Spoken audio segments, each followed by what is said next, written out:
कभी सोचा है एक घर जो शाम को बिल्कुल नॉर्मल लगता है, जहाँ रोटी पक रही हो, टीवी पर डेली सोप चल रही हो और एक माँ अपने बेटे के लिए पानी गर्म कर रही हो। वही घर कुछ घंटों बाद मौत का घर बन जाए। 18 अप्रैल 2008 की वो रात साउथ वेस्ट दिल्ली के पालम गांव के एक छोटे से घर में नितिन वर्मा, सिर्फ 26 साल का एक एडॉप्टेड बेटा, एक पति, उसने ऐसी हरकत की जिसे समझ पाना भी मुश्किल है। उसने अपने ही माँ बाप और गर्भवती पत्नी को, हाँ, अपने खून जैसे फैमिली को खत्म कर दिया।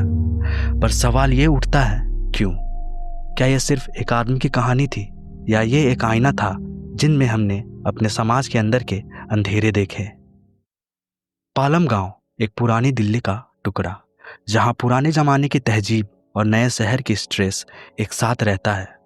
राजनगर 2 गली नंबर 9, वही जगह जहां वर्मा फैमिली अपनी जिंदगी बसा रही थी।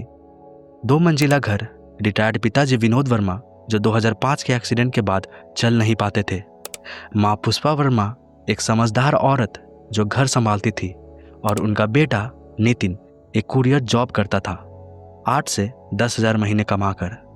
एक आम लोअर मिडिल क्लास फैमिली जहां सपने बड़े थे पर जिंदगी से स्ट्रगल भी उतनी ही थी।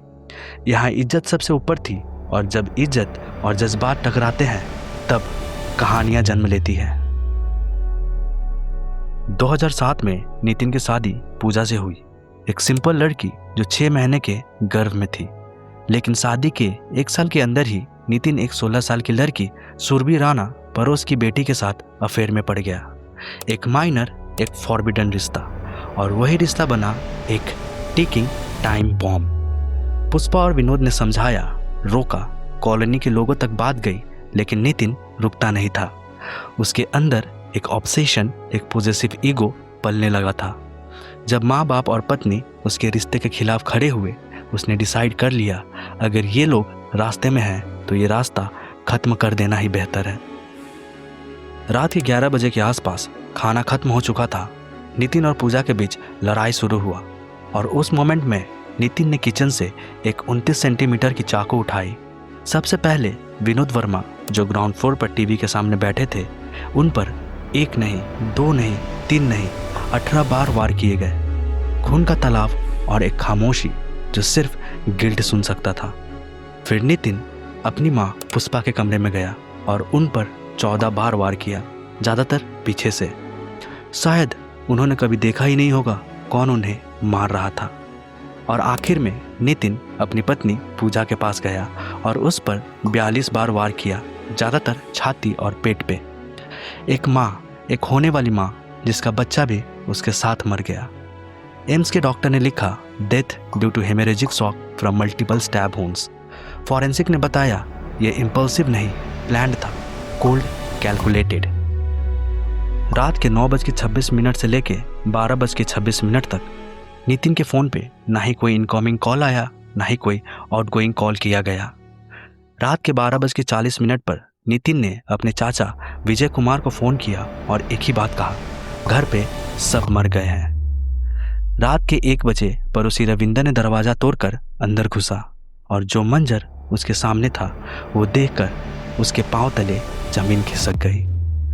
रात के 1:20 पे पुलिस साइट पर पहुंची और करीबन 2:15 पर FIR 140/2008 रजिस्टर हुआ।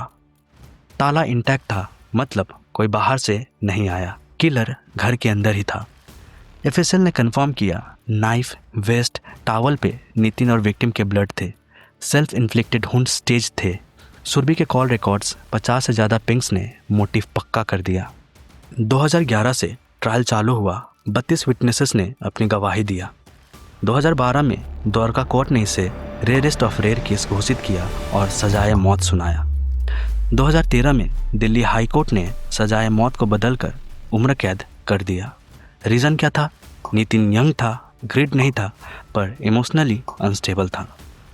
2021 कोविड के दौरान नितिन को इमरजेंसी पैरोल मिली और फिर वो गायब।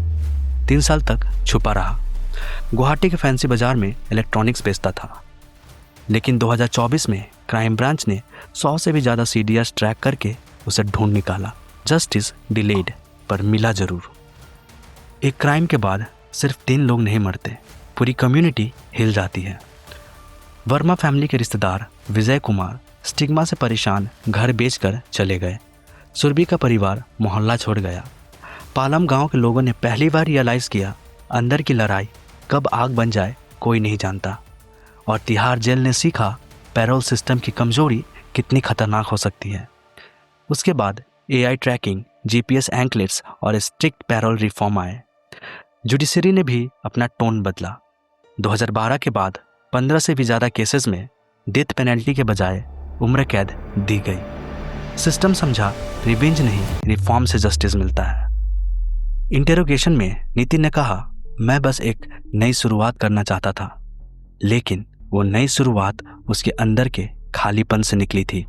एक एडॉप्टेड चाइल्ड जो कभी पूरी तरह अपने माँ बाप को एक्सेप्ट ही नहीं कर पाया। इकोनॉमिक स्ट्रेस, फेलियर और एक अफेयर जिसे सोसाइटी कभी एक्सेप्ट ही नहीं करती।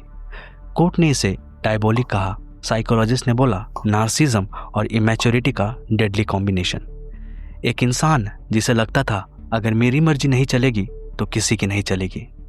2008 से 2023 तक NCRB के हिसाब से अफेयर रिलेटेड मर्डर 18% से बढ़े हुए थे। ये केस उन्हीं फ्रैक्चर का एक एग्जाम्पल था जहां कंट्रोल और ईगो प्यार पे भारी पड़ गया।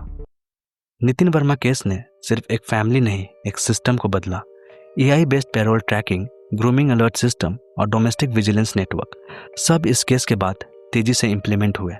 और सबसे बड़ा सबक, एंटाइटलमेंट जब एम्पैथी से दूर हो जाए तो वो जानलेवा होता है।